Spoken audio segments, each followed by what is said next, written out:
Howdy everyone, it's me once again, the one and only Killer Rodan. So, since there's the month of October, I figured I would talk about some spooky, weird stuff because that's that's the season, obviously. Though, granted, I probably would have done this anyway because of the fact that I like horror movies, creature features, just a bunch of weird shit. I like this kind of stuff anyway. So, yes, I eventually would have gone to this sooner or later. Anyway, so I'm just kind of use this as an excuse to talk about even more of this stuff, I guess. Anyway, if you've been around long enough with this channel, you would know that I honestly prefer the more Heisei series of these films because they're like more the fancier movies of the series. But I'm just gonna go further back in the vintage style, I guess. I'm talking about Godzilla vs. the Smog Monster, or Godzilla vs. Hedorah. Yeah, that's gonna be the Japanese version, of course, obviously. And yes, I've already reviewed one of these versions of these films, of this movie specifically, before. And yeah, it definitely has to be one of the strangest films of the series. So just what the hell? It's weird. And then there's like the whole thing with the hippie thing. So that exists in this movie. So okay, whatever. All right. So this does play a big part of the film, I guess you can say. So there you go, I guess. Yeah. So talking about a creature feature kind of a thing here because might as well because it's Halloween after all. Horror movies tend to feature weird creatures anyway. So this is the version I'm reviewing, folks. This edition was released in 2014. People are more common with the American bastard versions of these movies, but I'm strictly sticking with the Japanese version in this movie, which does all for subtitles, in case anyone was wondering. So anyway, yeah, I just thought I'd talk about this one because, well, I always prefer the Japanese version, and it actually has the Japanese cover on here, folks. The Japanese poster, I should be more precise here. It tells you right here. There you go. Oh yeah.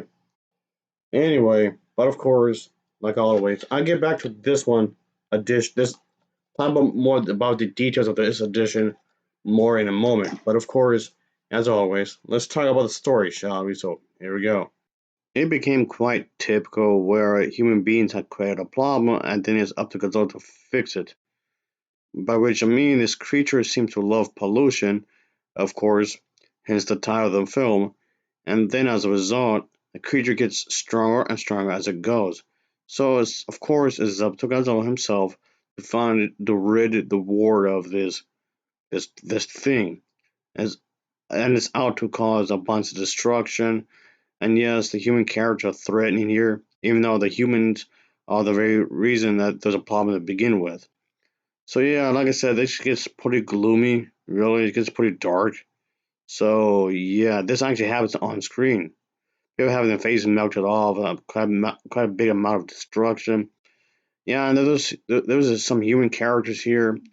There was this one individual that has to study this kind of a thing. This tadpole that becomes a giant creature, and this kid because becomes a important part of the story as well.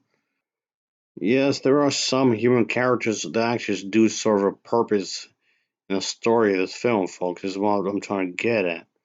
So yeah, it all builds up to this big climactic fight over here. It gets pretty wild. This version of the film was released by this company right here, and they pretty much are this.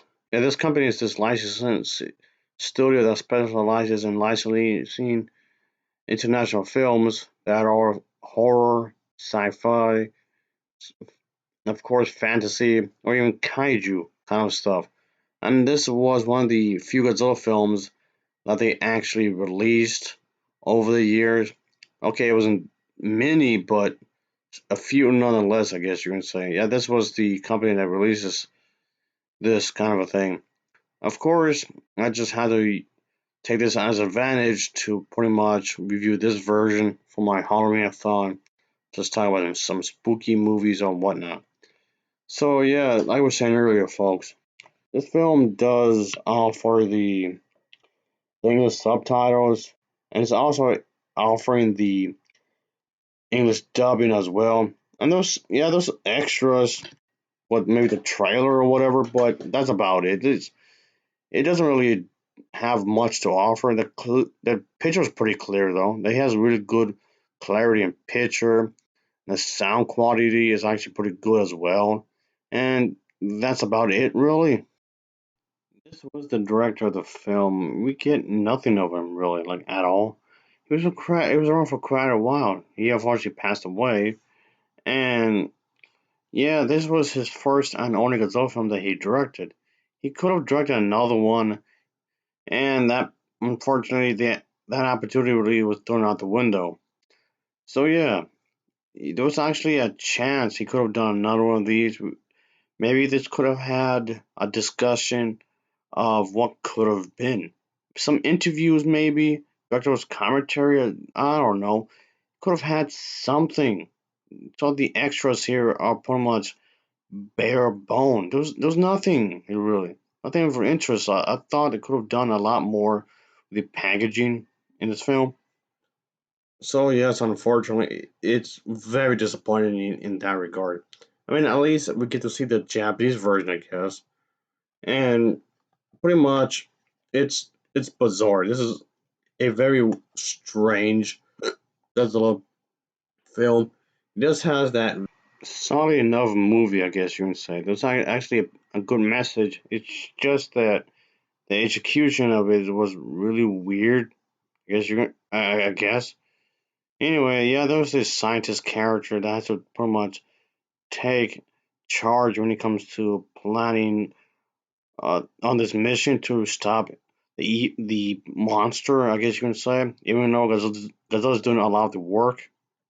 Yeah, just really disappointed about the fact that packaging as a whole is disappointing. It's severely underutilized, is what I'm saying. There's not nothing when it comes to behind the scenes stuff. It offers basically nothing, really, like nothing, absolutely nothing. Nothing really, nothing worthwhile anyway. But yeah, the fight scenes are pretty well choreographed. I like the way that was handled here. The destruction scenes are actually pretty good too. Yes, it's a low budget movie. I'm often, mind you, reviewing low budget movies. So for what it's worth, it is very well choreographed in that regard. The music that's played in the beginning of the film is kind of strange, but not too bad. But then again, the music throughout the entire movie is bizarre. Just what? What am I watching here? And then there's one sequence where like there's one woman, she was supposed to be naked or whatever, and she's supposed to have like painted paint on her, and then there's one dude's drunk and he's seeing like fish people, well, people with fish heads or something. Okay, whatever movie. Anyway, I'll give this version an overall rating of a 7.0 out of 10. It's a 7.0 out of 10 for me. And as always, thanks for watching and take care. Until next time, see ya. Oh yeah. Later. Oh, oh yeah.